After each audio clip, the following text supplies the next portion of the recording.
welcome. Thank you. I'm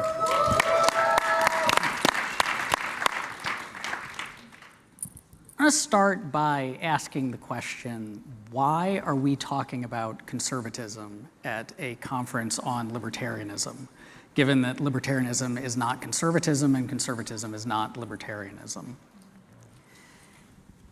And to answer that, let me just ask another question. How many here are familiar with Robert Nozick?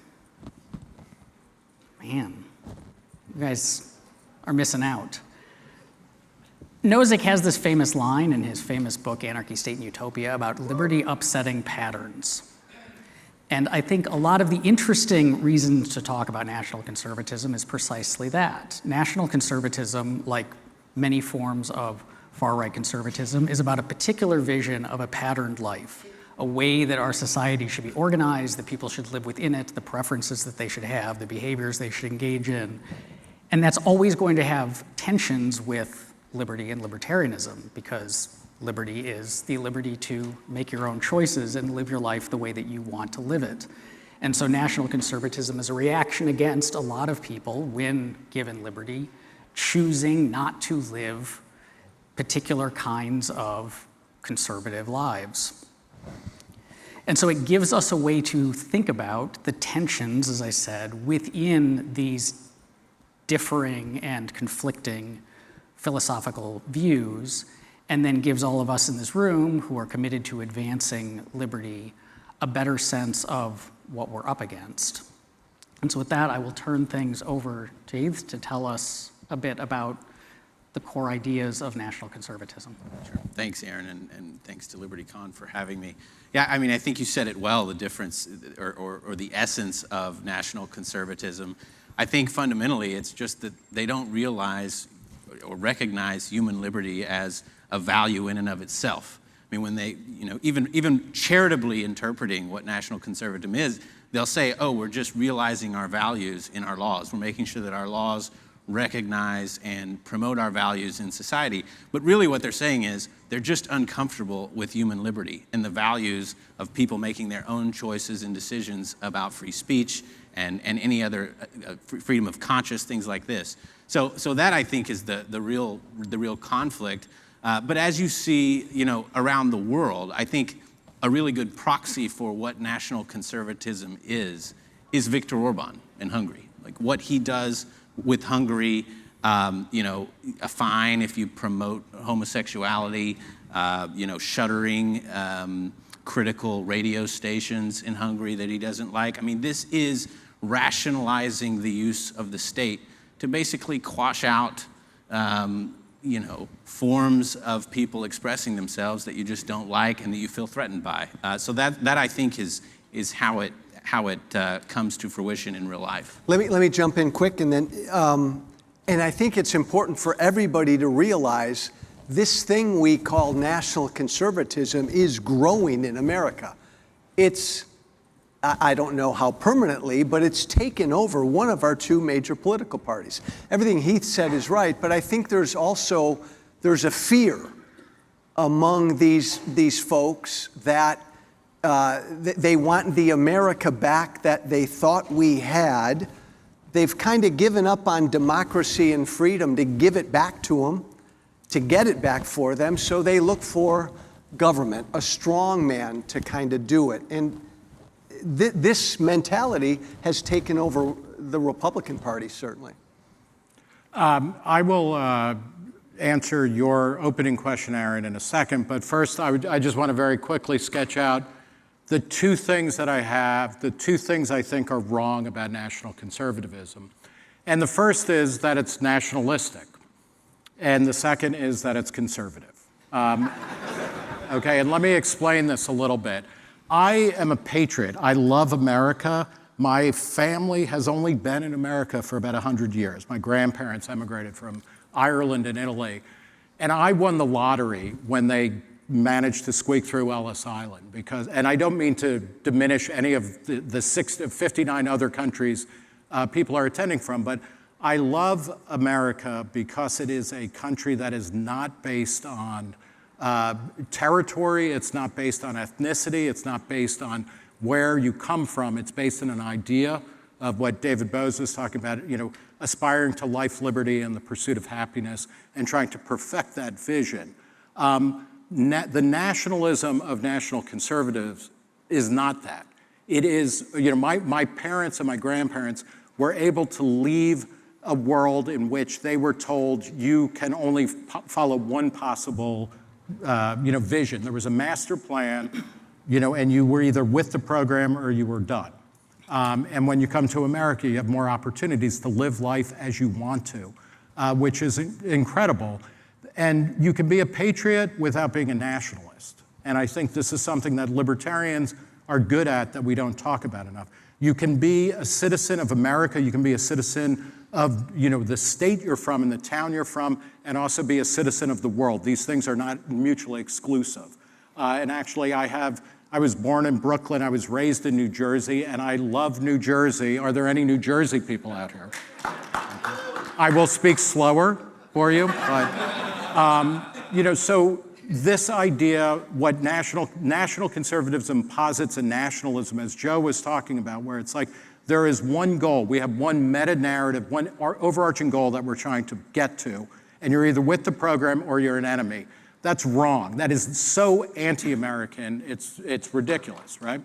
The other thing, though, is the problem with national conservatives is that they are conservatives. And this is from a libertarian point of view. I didn't come to libertarianism from the right or the left. I grew up reading Reason magazine, and then the laissez-faire books catalog. I got Cato papers and all of the other stuff. But conservatives stand athwart history yelling, stop. That's how National Review opened in its first issue in 1955. That is the vision of conservatives. They do not want the future to happen. They are mad and angry that the past ended. And then, again, as Joe was kind of talking about, well, we need to, it's a libertarian conference. Keep going. No, but it's, and then when you're trying to recapture the past, you're trying not to recapture the past, you're trying to recapture a nostalgic, idealized vision of a particular past that most of the time did not ever exist in the way that you're trying to recapture that. And that's what national conservatives are trying to do. And that is why they are anathema to libertarianism. Yeah. The more important question, and I also throw in, read Friedrich Hayek's Why I'm Not a Conservative. He talked about how in the 19th century, liberals, which are a pretty good proxy for libertarians, laissez-faire people giving individuals more and more choice in more and more parts of their life than ever were known before, including in markets, including in marriage and society, including in freedom of movement and all of that. They were part of modernity, and so were socialists. And they have visions for the future. Conservatives are a figurative anchor, trying to keep things the way they were. That is why libertarians and conservatives really are like oil and water, I think, and particularly national conservatives, because they're very willing to use the coercive power of the state in order to try to create their particular vision. So those are my beefs with national conservatism. The more important question at a libertarian conference is, first off, is national conservatism growing among young people? And if so, why is that? And this will be, my first stake at an answer here, which is that national conservatism, like certain forms of leftism and other forms of conservatism, they offer you a certitude and an actual program. This is the goal that we are going for, and we are focused on this, and you are with us, or you're against us. But it takes away all of the doubt and all of the planning and state. You don't have to come up with an answer. Liberalism, best understood in libertarianism, offers an open-ended future. And we need to, so we can't say, you know what, the future is going to be great because it's going to look like this. The future is going to be great because it's going to look like 1955 in Detroit. We don't say that, nor should we. And we need to do a better job of articulating what does freedom bring, how does it work, why it is scary, because you don't know if it's going to work. Creative destruction is a beautiful thing, and it also discombobulates virtually everybody. We need to get people to be resilient, to have a deep appetite for creative destruction, to know the world that you live in at any moment in time might be gone in 5 years. And if we're free, if we're a free people, it will be a better world. But that's scary. We need to give more examples. We need to live the lives that we want to live, build the companies, the communities, the religions, the traditions that we want, and bring people with us. So that's... It's second everything Nick said. This national conservatism, it's a reaction, and again, I think it's taken over the Republican Party, my former party, I think for a while, and it's a reaction to the left in America that always used government to get an agenda achieved. The right in America, which generally thought of ourselves as more limited government, more freedom-based. Once they've assumed power, they've given up on those ideas to try to get, again, their agenda enacted, because the left has always been using big government. So now this is the right saying, damn it, we're going to use big government for what we want.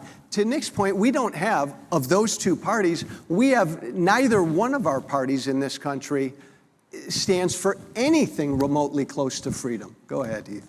Yeah, I mean, I guess I'm a little bit more optimistic than Nick about the common cause between libertarians and conservatives understood in a way that's slightly different from the way that Nick has framed it, which I agree, by the way.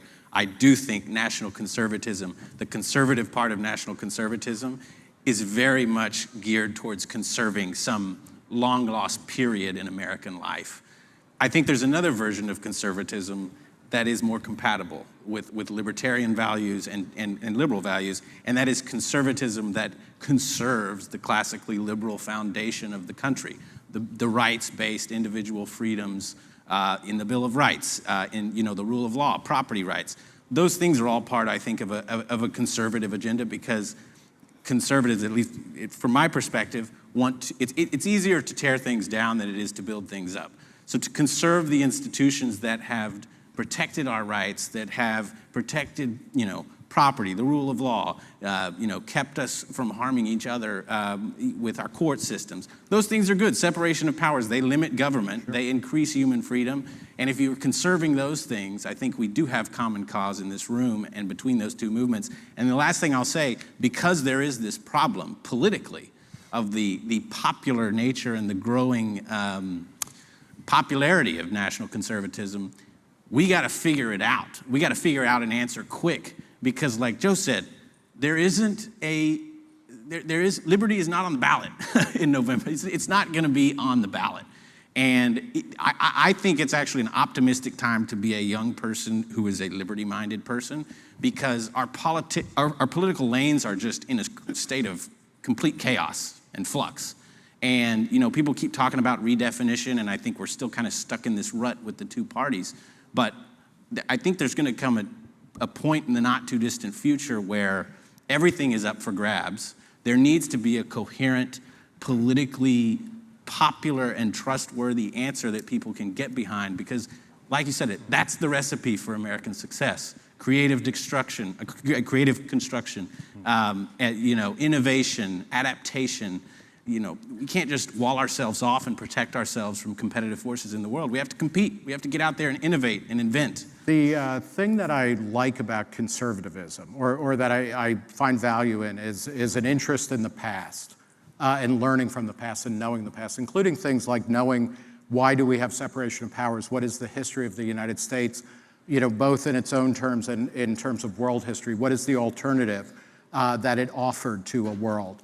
I think that's all really important, but too often conservatives are stuck in the past. They are Faulkner heroes who can't get over, the Civil War or something like that. And I want to say, if conservatives, in the post-war era, conservatives were against every social and cultural innovation and many economic innovations that allowed individuals to decide what they wanted to eat, what intoxicants they wanted to take, who they wanted to sleep with. You know, it's down the line. And it's libertarians were the ones above and beyond liberals and progressives. You know, Reason magazine was founded in 1968. In the first couple of issues, we were talking about what would now be called gay marriage. We were talking about ending the drug war. We were talking about rethinking an interventionist foreign policy at the peak of the Cold War.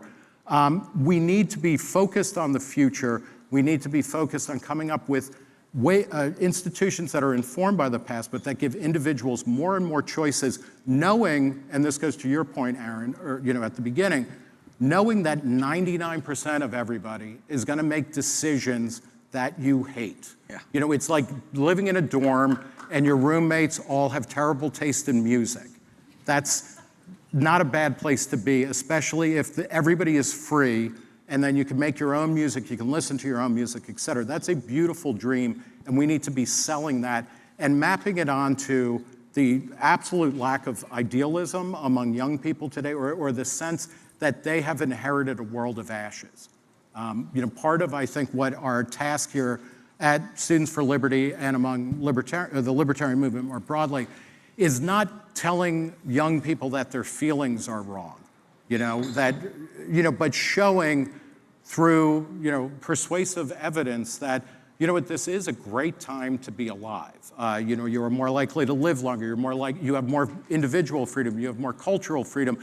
The whole world, all the culture of the world ever created is at your fingertips.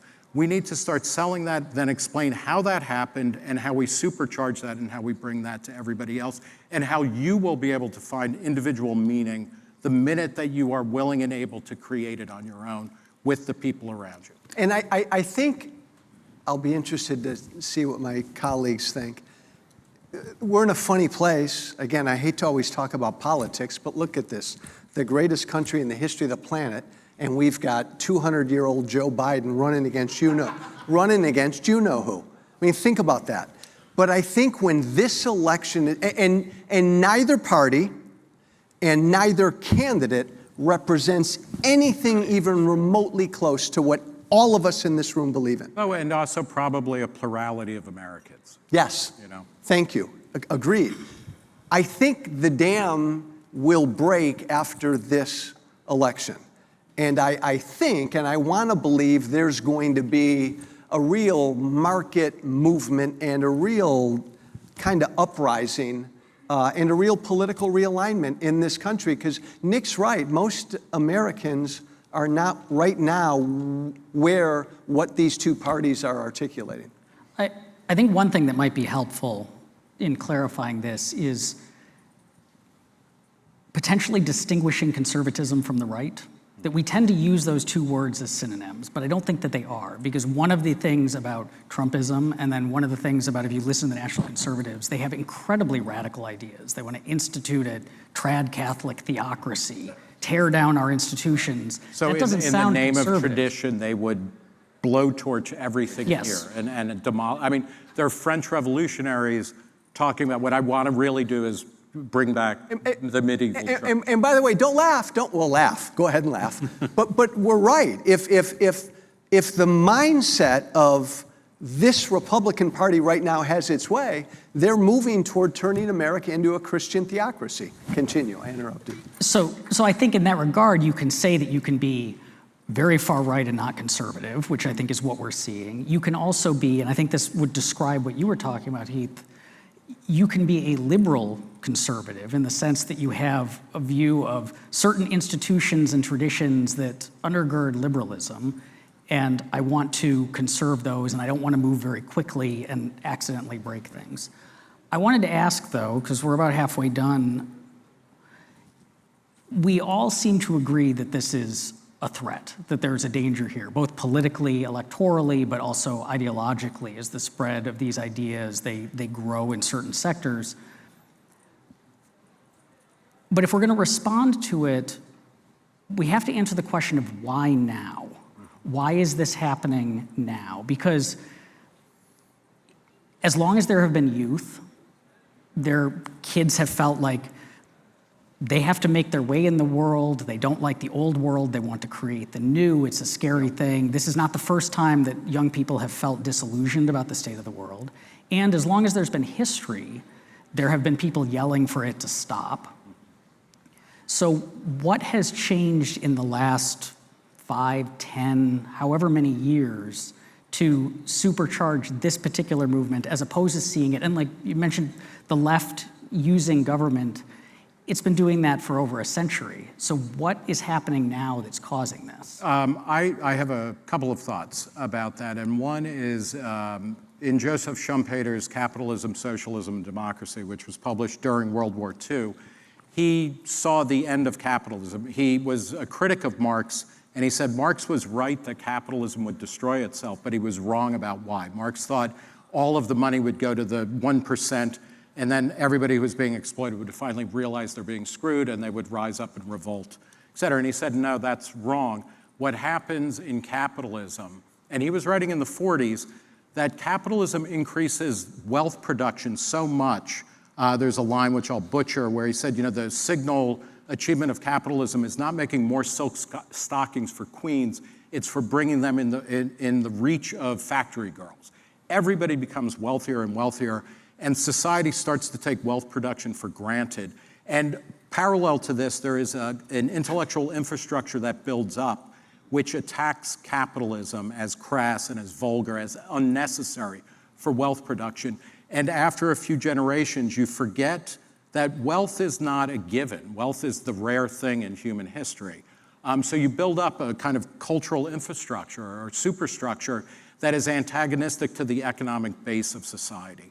I would posit Schumpeter thought that was happening because of the Depression in World War II. I think he was 50 years, 70 years too early. And I think when you look at America in particular, and I apologize to the international crowd, I only know what I know, which is not much, is about America, but America was a poor country until World War II. After World War II, it became an immensely rich country. And we now have people who have really lost the plot and lost the thread that wealth production is not an accident. It is the result of hard work. It is the result of a lot of failure and innovation and pain. Creative destruction is not easy. It's really difficult. And as you get wealthier, and any of us who are parents will know, I could work hard. I don't want my kid to work as hard as me. Or even if I know they should, when you can, if you're wealthier, you give them more privileges, more cushion in their life. That's happened to us as a society. I think that is a big part of it. The other thing is that in the wake of the end of the Cold War, the United States dropped, we no longer have a unifying narrative. We don't have a national story that we can tell. These are always mythic, and they are not oftentimes accurate, but they're kind of right. And America had a story to tell about this is a place where you could come and do a lot of things you weren't allowed to do otherwise. You could define yourself and find yourself and recreate yourself over and over again. We were a nation of immigrants. We will take anybody in, et cetera. We don't talk about that anymore. Many of us are anti-immigrant. We don't have a good story. Identity politics, has come in to say, well, the real character of America is that it is the most racist, homophobic, sexist country ever, and we're going to fix that by making people pay for being so bad. And we'll sort people on identity levels, and some people like that. It had an insurgency. I think it's starting to fade. National conservatives are kind of doing the opposite, or conservatives more broadly. There is one identity, and that's it. We have managed to massify, existential angst. We now live in a world where you have to define your own meaning on a daily basis. All the old institutions have broken down. They've broken down for good or bad reasons, but they're gone. We need to recreate them. We have the means, the motive, and the money, but we haven't caught up with how do we teach our young people in particular. This is an ongoing process to find meaning. You will always be in a state of becoming, and you want maximum freedom in order to do that. One quick point, and then jump in, Heath. Aaron, you asked what can we do about this, and it is a growing threat of national big government intolerant conservatism, whatever you want to call it on the right. What can we do about it? I think there's a great opportunity in America right now.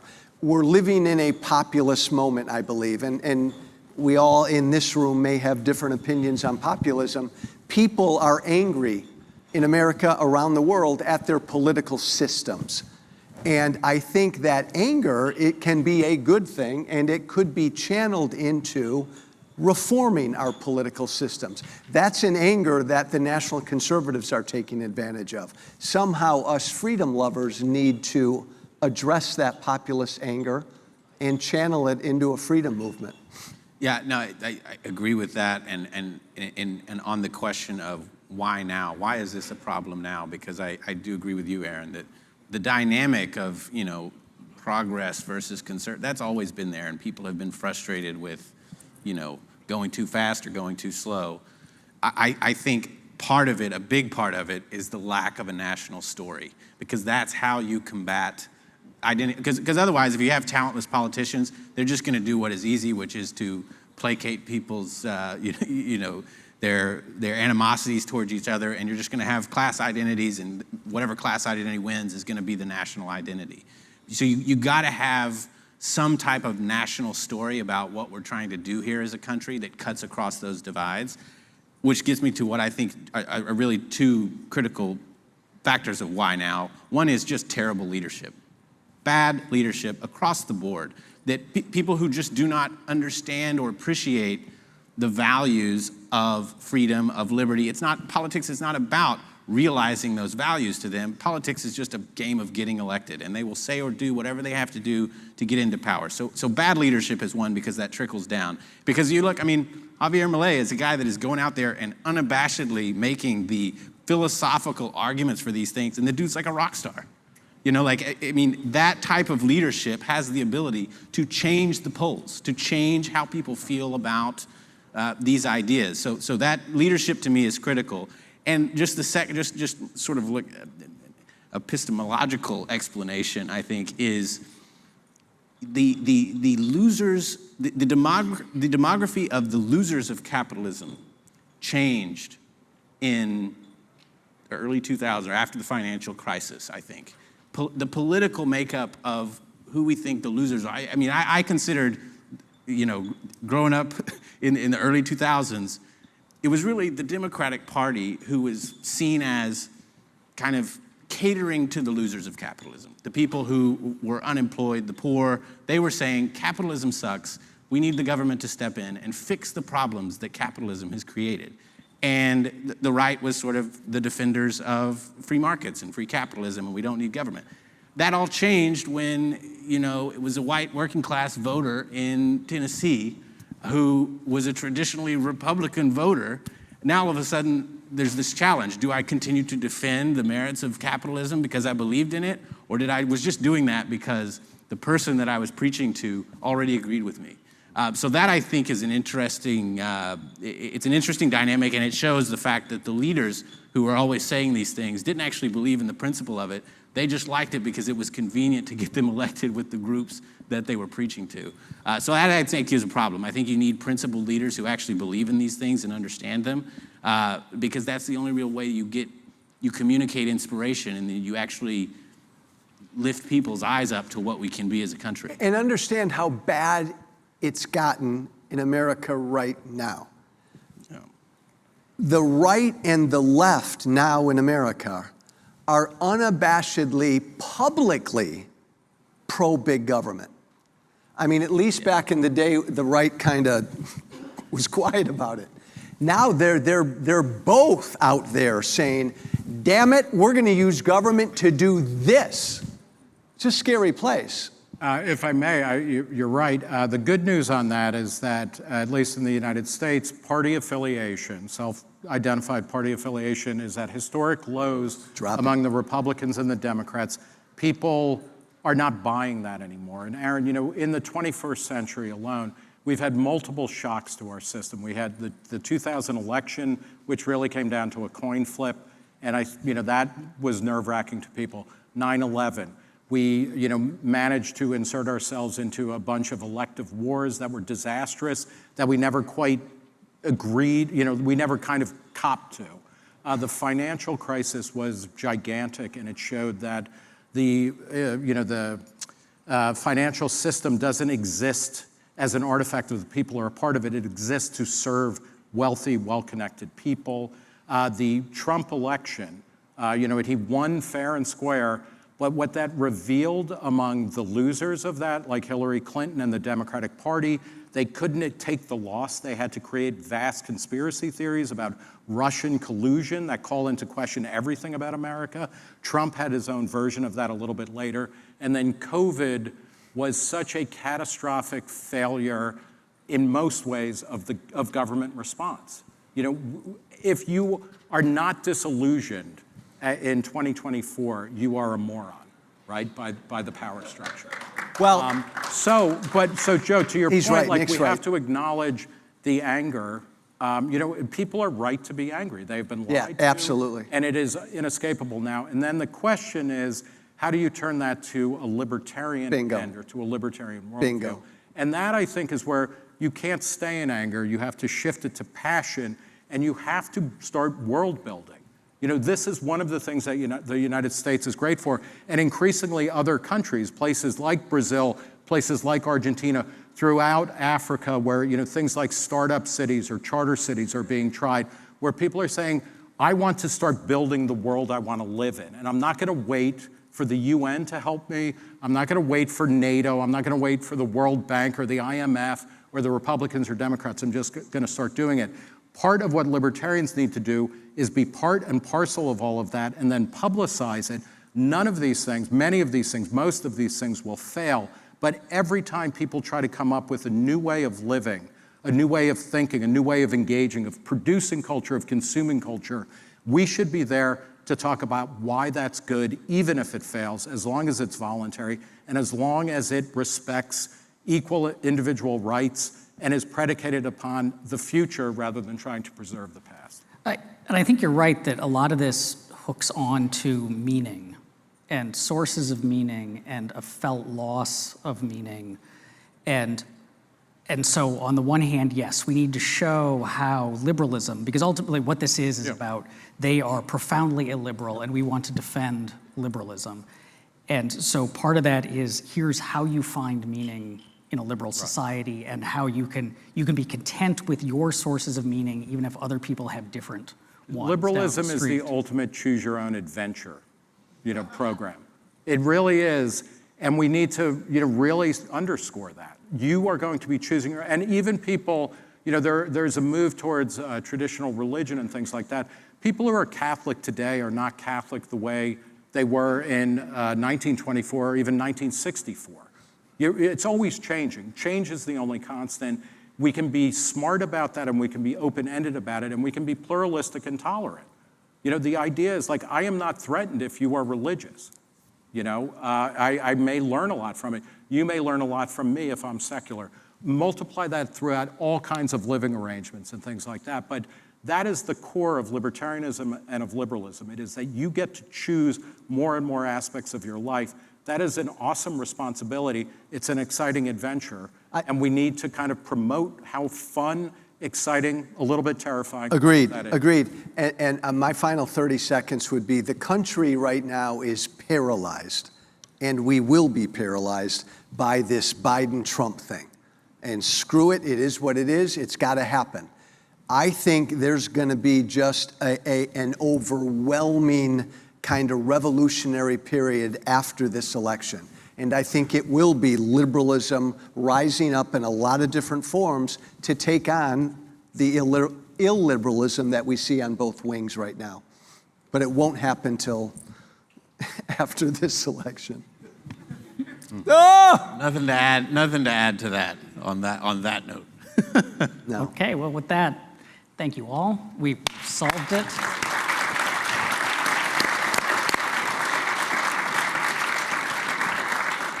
And I'll just say to all of you out there, go out and defend these ideas and values. They matter a lot, and they're going to matter throughout your lives and your children's lives, and it's worth fighting for. Yes, absolutely.